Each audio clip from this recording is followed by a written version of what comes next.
The conscious mind is basically curious, open. It is also equipped to examine its own contents. Because of the psychological theories of the last century, many Western people believe that the primary purpose of the conscious mind was to inhibit unconscious material. Instead, as mentioned in this session, it is also meant to receive and interpret important data that comes to it from the inner self. Left alone, it does this very well. It receives and interprets impressions. What has happened, however, is that man has taught it to accept only data coming from the outside world and to set up barriers against inner knowledge. Such a situation denies the individual his full strength and cuts him off consciously now from the important sources of his being.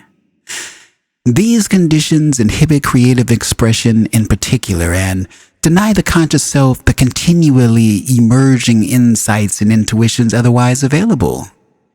Thought and feeling then seem separate. Creativity and intellect do not show themselves as the brothers that they are, but often as strangers. The conscious mind loses its fine edge.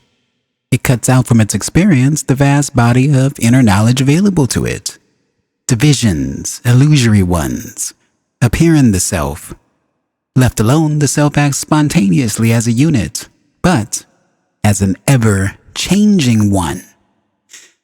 Listening to voices both within and without, the conscious mind is able to form beliefs that are in league with the self's knowledge as received from material and non-material sources.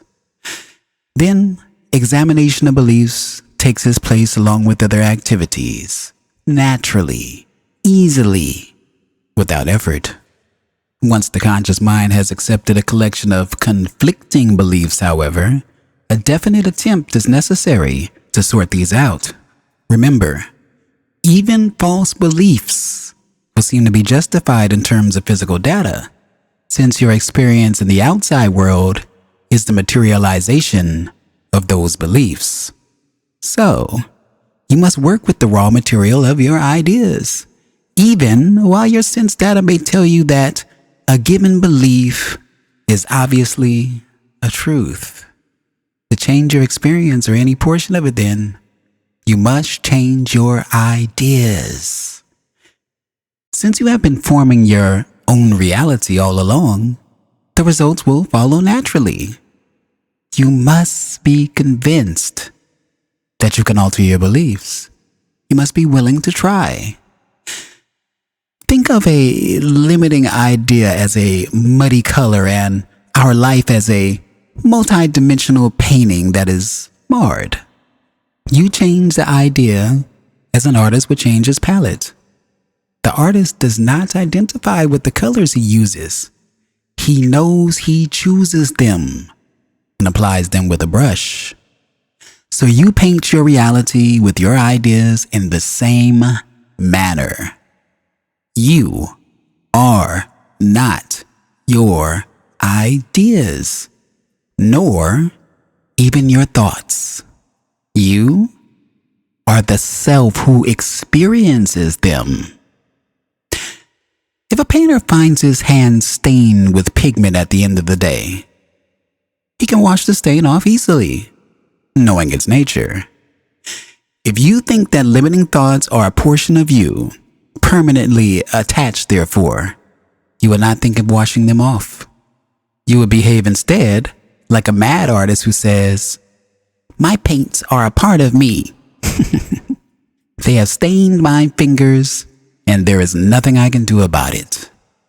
There is no contradiction, though there may seem to be, between spontaneously being aware of your thoughts and examining them. You do not have to be blind to be spontaneous. You are not being spontaneous when you indiscriminately accept as your own for a fact every bit of data that comes to you. Many beliefs would automatically fall away quite harmlessly if you were being truly spontaneous. Instead, you often harbor them. This marks the end of SETH Speaks, the nature of personal reality. Chapter 2, Part 8. Let's talk about it. So here Seth emphasizes that the conscious mind is naturally open, it's curious, and capable of examining its own contents. Contrary to popular beliefs, its primary purpose isn't just to inhibit unconscious material, but to receive and interpret important data from the inner self.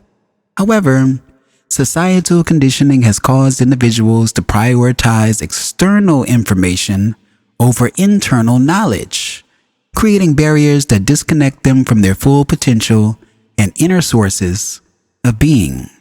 This disconnect inhibits creativity, separates thoughts and feelings, and hampers the conscious mind's ability to access the vast body of inner knowledge. Seth suggests that the conscious mind should listen to both internal and external voices, allowing beliefs to align naturally with the self's knowledge. Moreover, he highlights the importance of being willing to change limiting beliefs, comparing them to muddy colors on a multi-dimensional painting that can be altered like an artist's palette. Seth advises against identifying oneself with thoughts and beliefs, emphasizing that individuals are the experiencing self behind these thoughts. He likens holding on to limiting beliefs as the behavior of a mad artist who refuses to wash off paint stains, implying that these beliefs can be discarded when recognized as separate from the self. Lastly, he mentions that spontaneous doesn't mean accepting every piece of data indiscriminately.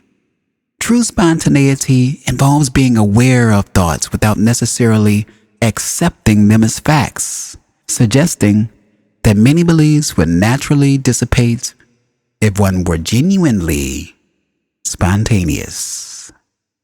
If you've enjoyed this passage, please consider giving it a like, sharing with a friend, and of course, subscribing for more. What did you think about this particular passage? Are you examining your thoughts? I'd like to thank you for watching. Thank you for listening. I am Tony Victory, a wolf uncaged. Thank you.